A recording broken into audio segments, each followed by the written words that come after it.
for the end of his enemies. And the gospel reminds us that nothing is permanent. Therefore, everyone must be prepared for it. All three readings, brothers and sisters, deal about the end of time. The victory of the just over the unjust. And being always prepared for it, which is sure to come. We just don't know when. The important collective message of the three readings is clearly laid out. There is nothing else that we can do about time. Each moment necessarily and inevitably leads to another. One season follows another. Hence, we speak about the arrangement of events in order of occurrence. We must not waste our time in idleness and useless concern. Time is the measurement of life. It is unrepeatable.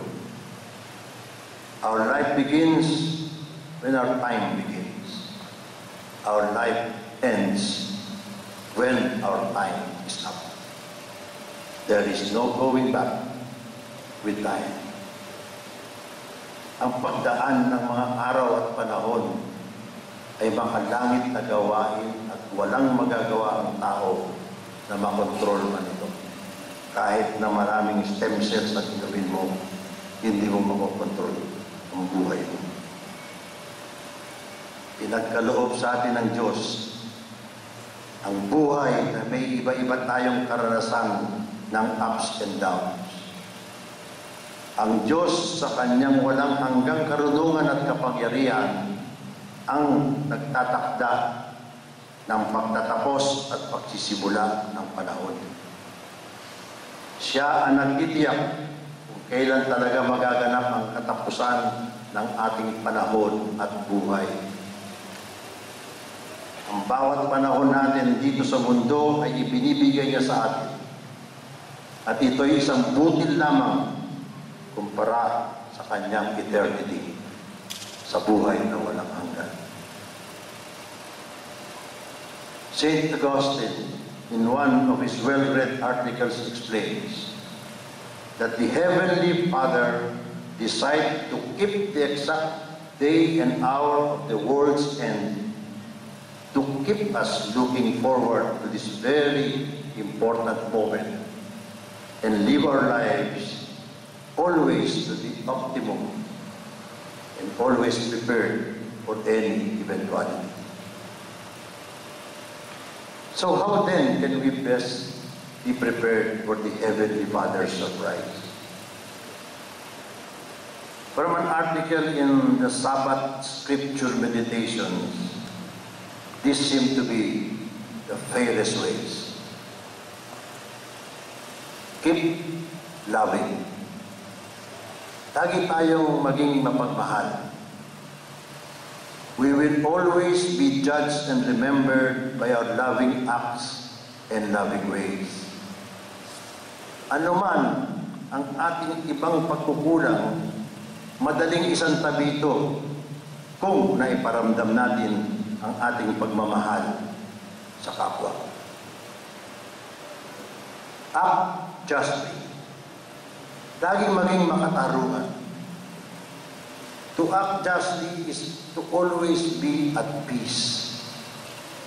Tahimik ang puso't diwa ng taong makatarungan dahil sa lahat ng bagay ay wala siyang inaapi. And live in righteousness. Maging marangal ang pamumuhay.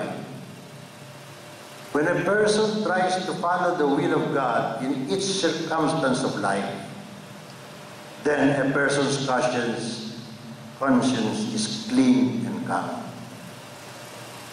Madaling mabuhay ng tahimik kung walang susundin kundi ang pinag-uutos ng Diyos. Then close its day with a forgiving heart. Laging maging mapagpatawad sa bawat pagtatapos ng araw. The Apostle Paul wrote, "Do not let the sun go down on your anger." Tuldukan ang lahat ng uri ng galit at sama ng loob sa pagtatapos ng araw upang manatiling tahimik ang ating kalooban at maayos ang ugnayan sa kapwa. And thus is pray. Manalangin. A genuine life of prayer makes us at home with God. Ang taimtim na pagdarasal ang tulay tungo sa tunay na pakikipagkaibigan sa Diyos. Brothers and sisters, inaanyayahan tayo ng mga pagbasa na suriing mabuti ang ating mga puso. Binibigyan tayo ng Diyos ng lakas upang makabangon mula sa ating paglulukbok sa putik ng kabiguan o kawalang pag-asa. At tahakin natin ang tamang daan tungo sa ating tunay na hantungan. Nitiyak sa atin ng ating pananampalataya na tangan-tangan ng Diyos ang lahat at itutuwid niya ang lahat sa katapusan ng panahon. Amen? In our final encounter with God, we can only take two things with us: the good and the bad we have done, and our confidence in the mercy of God. All our riches, possessions, honors, and awards will be of no value in front of God. What will be taken into account are the things we have done in fulfillment of the teachings of Jesus. Jesus further says in verse 31 that heaven and earth will pass away, but my words will not pass away.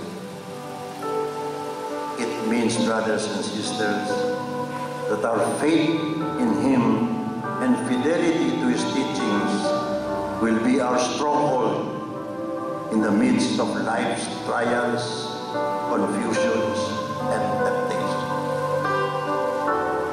It is with this faith and fidelity that we can ask Jesus to lead us through it all.